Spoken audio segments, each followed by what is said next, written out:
এই থেমে যা, বুলে গুলিতে চাপ লেগে গেছে, আমি তো খেলা শুরুই করি নাই। আগের জায়গায় চলে আয়, ভুলে যাস না, খেলা জিততে পারলে পেয়ে যাবি 10,000 টাকা পুরস্কার। লোকটা পাগল নাকি? এতটুকু দৌড়ের জন্য নাকি 10,000 টাকা পুরস্কার দিবে?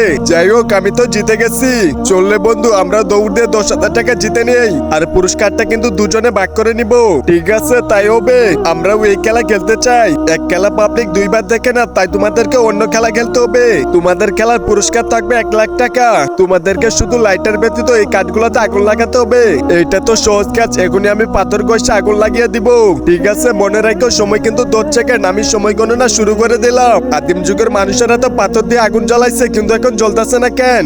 সময় শেষ হয়ে গেছে, তুমি পারো নাই। অন্য ছেলেটা কি এবার আগুন জ্বালাতে পারবে সেটা দেখার আগে তুমি যদি ইসরায়েলকে ভালোবেসে থাকো তাহলে ভিডিওতে একটা লাইক করে দাও, আর যদি তুমি ইরানকে ভালোবেসে থাকো তাহলে ভিডিওতে একটা লাইক করে চ্যানেলটা সাবস্ক্রাইব করো, আর কমেন্টে জানাও কাকে ভালোবাসো। আমি একটা বোম এনেছি, এটা পাঠালে কাঠগুলোতে আগুন ধরে যাবে। এইটা পাঠালে তো আমরা উঠে যাব।